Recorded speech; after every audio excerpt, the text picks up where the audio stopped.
Hi, this is Marlon Cabadin, and today we're going to feature the frequently asked question about probation. First, what is the meant by probation? It is a privilege granted to the convict to stay in community, doing services rather than being in jail. Second, what is the advantage of probation to the government since they spend less money to the offender in probations? The money can be used in the most beneficial ways. And number two, the jail imprisonment can be quite a disgrace. But with probation, it is serving your sentence and yet being at the service in the community. And three, the offender can earn income. They are serving the sentence and at the same time earning money. It's like hitting two birds in one stone. Question: who can apply to these probations? Anyone can apply before serving their sentence in prison, as long as they are not disqualified with criterions given. Magandang araw po. Ako po si Jason Cabasis at narito po ako upang magbigay ng kaalaman sa ating lahat tungkol po sa probation. So yun po, unang-una, where and when shall the application for probation be filed? Ayon po sa ating Omnibus Rules on Probation, Section 6, to be more specific, also known as filing, ang sabi po dito, kung saan pong court ang may jurisdiction tungkol sa mismong case, ay dun din po nararapat na i-file ang apply for probation. Then po, Section 7, time for filing sa Omnibus Rules on Probation pa rin po. Ang convicted po ay maaari na mag-file ng kanyang apply for probation doon pa rin po sa court na may jurisdiction sa kanyang kaso right after po ng kanyang conviction. Ngunit ayon naman po sa sinasabi ng Rules of Court, mayroon lamang po siyang 15 araw upang makapag-file ng probation pagkatapos po ng kanyang conviction. At yun, next naman po ay how to apply for probation. So yun, kagaya nga po na sabi ko kanina, maaari na po mag-apply ng probation right after the conviction, but within 15 days of the promulgation of judgment. Yun po, after po mag-apply ng probation sa court, isususpend po nila ang execution of sentence at ipapasa po nila ito sa proper probation office upang makapag-conduct naman po sila ng post-sentence investigation, also known as PSI. Next po, the probation officer must submit the post-sentence investigation report or PSIR within 60 days upon the receipt, but the period may be extended in meritorious cases for a period that will be approved by the court.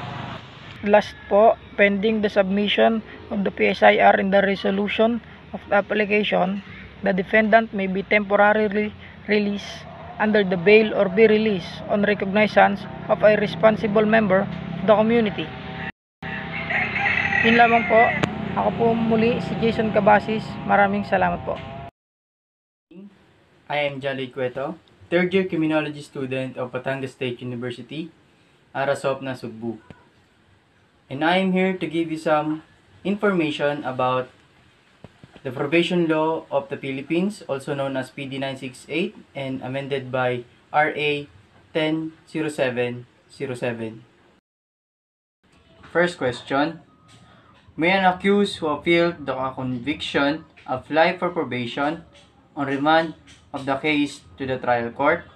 Or in Tagalog, maaari ba na ang isang akusado na nabigyan na ng sentensya ng pagkakakulong ay mag-apila sa korte at pagkatapos ay mag-apply ng probation?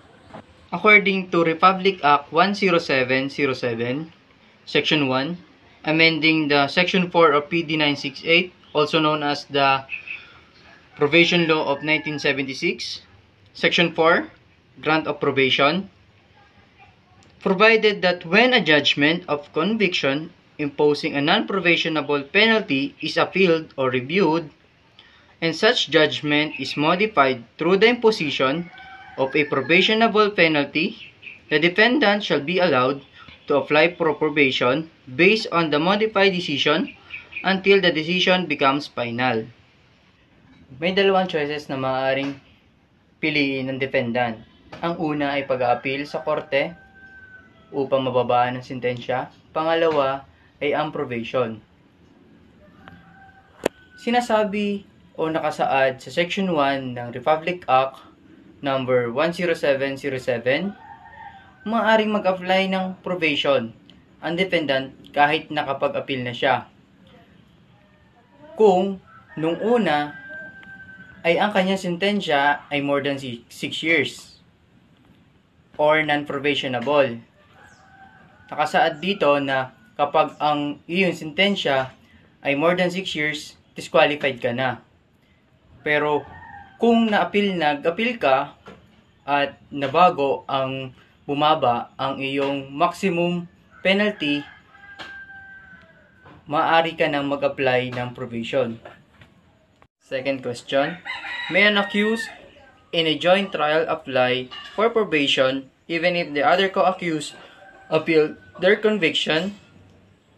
Or in Tagalog, maaari ba ng isang akusado ay mag-apply ng probation samantalang ang kanyang kasama na nasintensyahan rin ng same offense na kanilang nagawa ay mag-apila sa korte? According to Republic Act number 10707, Section 1, amending the Section 4 of PD 968, also known as the Probation Law of 1976, in a case involving several defendants, where some have taken further to appeal, the other defendants may apply for probation by submitting a written application and attaching thereto a certified true copy of the judgment of conviction. Who are disqualified for probation? According to the provision of Republic Act 10707, Section 2, amending the Section 9 of PD 968, also known as the Probation Law of 1976, Section 2, disqualified offenders. A. Sentenced to serve a maximum period of more than 6 years. B. Convicted against any of the crimes against national security. C. Who have been previously convicted by final judgment of an offense punished by imprisonment of more than 6 months and 1 day, and or a fine of more than 1,000 pesos. D. Who have been once on probation under the provision of this decree. E. Who already serving sentence at the time the substantive provision of this decree became applicable. F. Offenders found guilty of violating special penal laws such as Omnibus Code of Election, RA number 6727, Wage Rationalization Act, RA 9165, Comprehensive Dangerous Drug Act of 2002, except Section 12, 14, 17, and 70. Sino ang disqualified sa probation? Una, yung may mga sentensya ng maximum period nila ay over 6 years. Tandaan natin, maximum period of 6 years. Kahit nakalagay dito ay minimum niya ay 6 years, ibig sabihin, ang maximum period niya ay over 6 years. So, it means disqualified na siya. Pangalawa, convicted against national security. Example na lang nito ay treason, espionage, and piracy. Patatlo, yung mga previously convicted or nakulong ng 6 months to 1 day and a fine of more than 1,000 pesos. Paapat, nakapag-avail na ng probation. 'Di ba? Once in a lifetime lang opportunity ang probation. Kapag nakuha mo na, nakapag-avail ka na ng probation, hindi mo na ulit makakapag-avail sa susunod na pag nakulong ka ulit. Then, palima, yung mga nasintensyahan na bago ipatupad ang nasabing batas. Pang-anim, mga nagkasala o lumabag sa mga special laws tulad ng RA 9165 or Dangerous Drugs Act of 2002, Omnibus Law on Election, at RA 6727.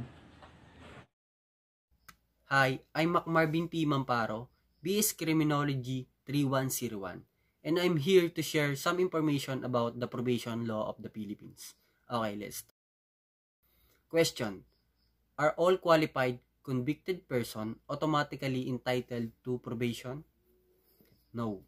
According to Presidential Decree 968 Section 8, criteria for placing an offender on probation, in determining whether an offender may be placed on probation, the court shall consider all information relative to the character, antecedents, environment, mental and physical condition of the offender, and available institution and community resource. Probation shall be denied if the court finds that, paragraph A, the offender is in need of correctional treatment that can be provided most effectively by his commitment to an institution. Paragraph B, there is an undue risk that during the period of probation, the offender will commit another crime. Or paragraph C, probation will depreciate the seriousness of the offense committed. Question: when probation is granted, what conditions are imposed by the court? According to PD 968 Section 10, Condition of Probation, every probation order issued by the court shall contain condition requiring that the probationer shall, paragraph A, present himself to the probation officer designated to undertake his supervision at such place as may be specified in the order within 72 hours from receipt of said order. Paragraph B, report to the probation officer at least once a month at such time and place as specified by said officer. The court may also require the probationer to A, cooperate with a program of supervision, B, meet his family responsibilities, C, devote himself to a specific employment and not to change said employment without the prior written approval of the probation officer, D, undergo medical, psychological, or psychiatric examination and treatment, and enter and remain in a specified institution when required for that purpose. E, pursue a prescribed secular study or vocational training. F, attend or reside in a facility established for instruction, recreation, or residence of person on probation. G, refrain from visiting houses of ill repute.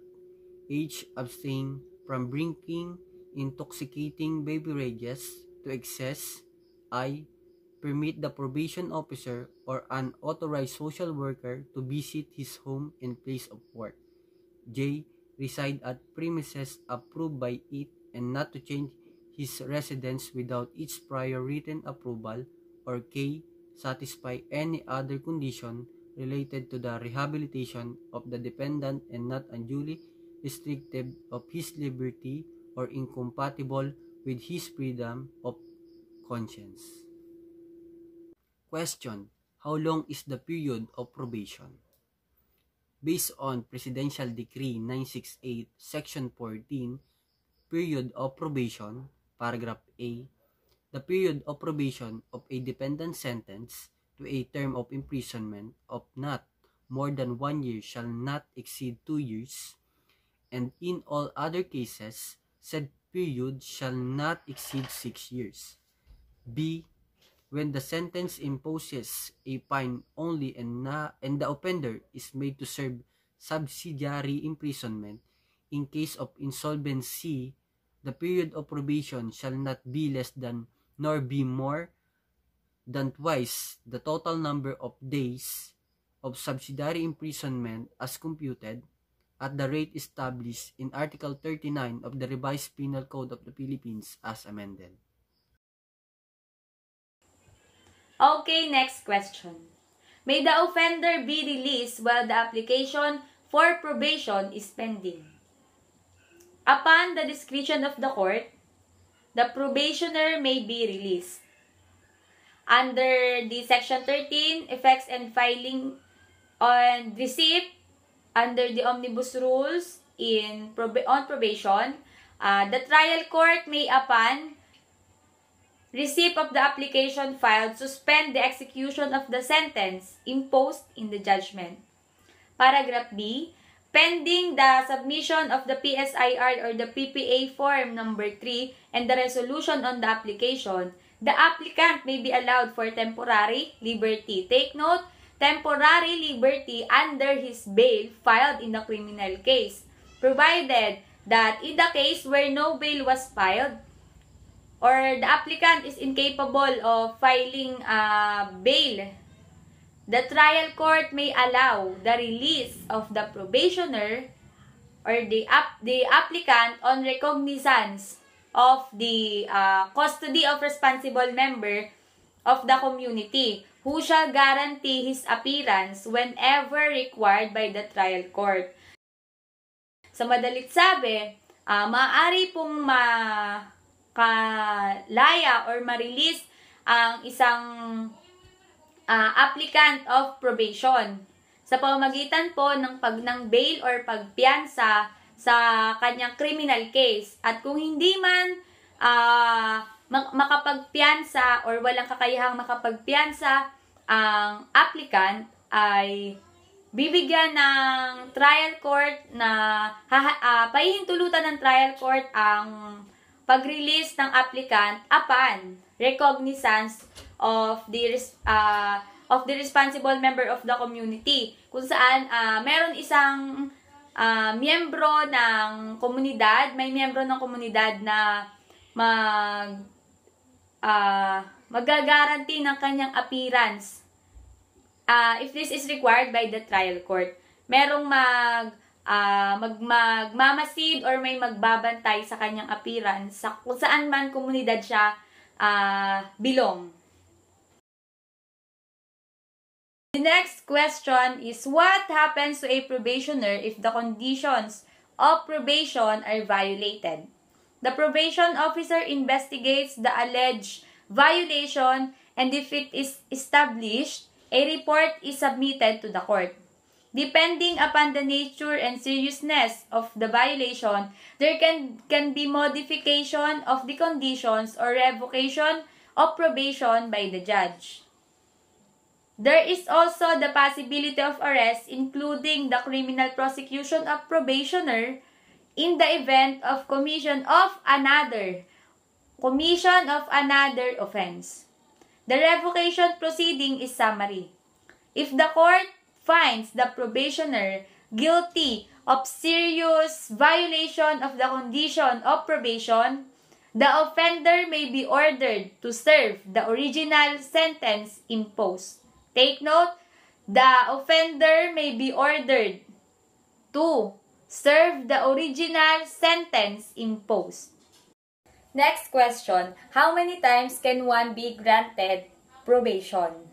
The answer is an offender can be granted probation for only once. Take note, only once in a lifetime. Isang beses lang po.